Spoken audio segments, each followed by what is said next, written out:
Okay, so today we are reviewing for your test 4, which is supposed to be this Friday. That test will be taken when we get back on campus. If you have any questions or if you need to know exactly what to review, you can send me an email. My email address is attached in all the emails I've been sending to you daily. You can also go back through your book in chapter 4 and look over it. So I'm going to start from the beginning and I'm going to review some just regular equations, and we will get up to the inequalities that we did. So this entire test is basically just over equations and inequalities, and the inequalities you do have to graph a couple, but you guys have been doing really well with the graphing, so I think we're good on that. I am going to review at least one compound and one simple today. So I just want to make sure that we get this down. The first two problems that I have up here are regular equations. Okay, you see they've got their equal signs there. So what I'm going to do is the first step is to draw my dotted line. Okay, now my second step is to, well, within the first step is to make sure I can see the separation, and then it's to combine like terms or simplify where I can. So if you look at this problem right here, I can actually combine these two and I can combine those. So this ends up being, I'm going to bring my z down, 1 plus -8 is -7, and 3 times -12 is -36, because remember, a positive multiplied or divided by a negative is a negative. Okay, my next thing to do is to check and see if I have anything that I can add to or subtract. Now remember, this is the addition property of equality, so this is the addition POE. We need to remember that because you know that's going to end up being on your test. So I can look here and I can say z has a -7 next to it. So I'm going to do the opposite of that, and I'm going to add 7 to both sides. That cancels out, bring down my z, and I have z equals -36 plus 7. Now remember, in this case, I'm adding two different signs. So I've got a negative and a positive. So I'm going to do 36 minus 7, which is 29, and I'm going to take the symbol of the larger, which is negative. And that will be my answer.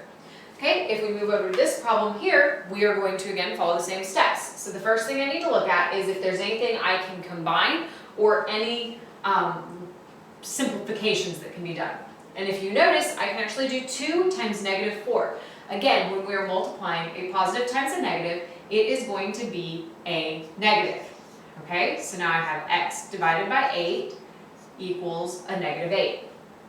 At this point, I have no addition POE. My x is being divided. So that ends up being the multiplication POE, which is the third and final step we use in solving equations. So it's not being multiplied, but it is being divided, and multiplication POE includes both multiplication and division. So I am going to multiply both sides by a +8, and that's going to cancel this out of the bottom here and leave me with just an x on this side, and it's going to equal -8 times a +8. Negative times a positive is a negative. 8 times 8 is 64. I have two other problems. These are longer problems and possibly more complicated problems. So what we're going to do is I'm going to walk you through each of these individually. So I'm going to start with this one over here because this one has the distributive property, and I know y'all aren't a huge fan of it. So I'm going to start with this one first. So what I need to do here is I need to get all the x's on one side and all the constants on the other side. So I'm going to look at this, I'm going to see this is a -4x and this is a 3x. So I am going to add my 4x to both sides because that's going to make it a positive overall over here, and I really don't like dealing with negative numbers. I am a math teacher, but if I can avoid them, I try my best to. Okay, I'm only taking this one step at a time, so if you see what else you can do next, go ahead and move forward, and then you can kind of see if you got it right. So 3x plus 4x gives me 7x. I'm going to bring down my +7. I'm going to make this an equal sign. That canceled out, and I'm going to have 63 over here. Okay, now we can move forward with looking for the addition POE. And here we can see that that 7 is being added to the 7x. So I'm going to subtract 7 from both sides. This cancels out and leaves me with 7x right here, and this equals 56.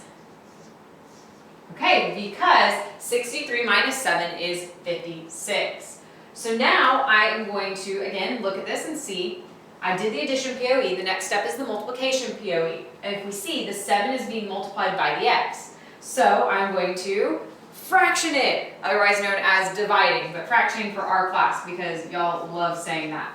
So when I divide this out, the 7's cancel and leave me with an x, and 56 divided by 7 gives me an 8. And that's our answer for that problem. Now, if we look over here, the one that has distribution, we do obviously need to take care of that first before we go about solving anything.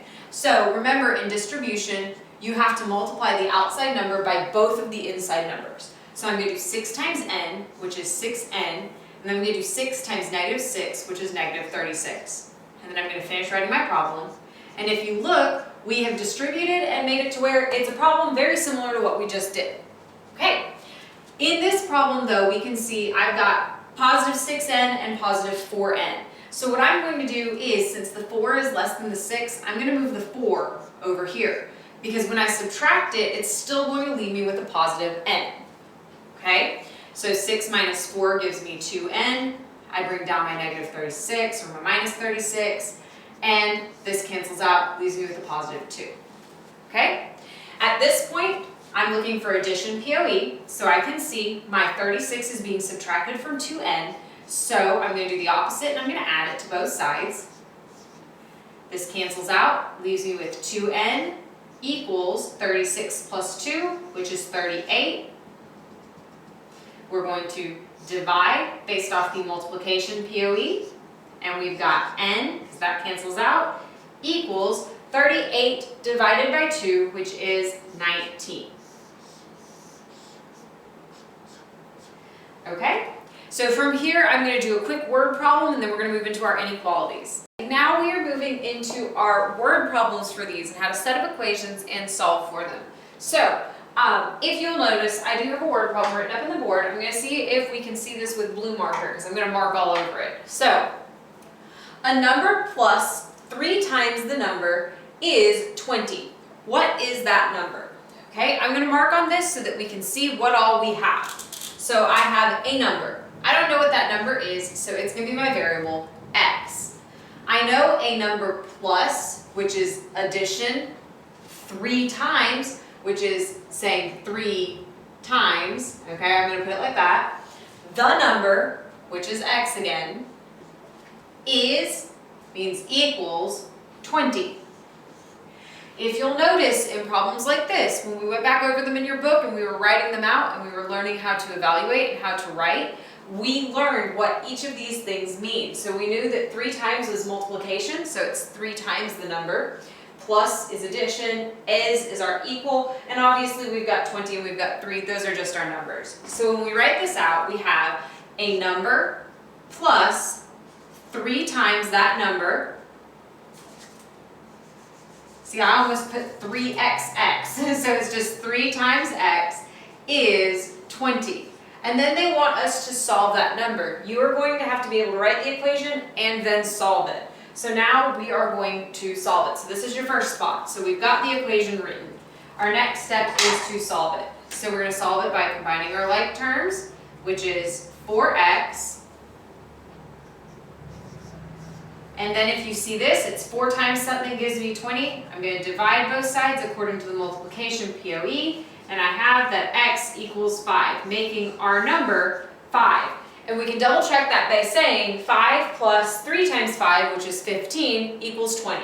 So don't feel bad if you need to go back and plug it in and double check it. That's a good way to check your work, and we should be doing that anyways, okay? So we've got our equation, and we have our answer. Here on the board, I have some graphs that we're going to graph. I know they look a little weird. Give me a break. You know how it goes.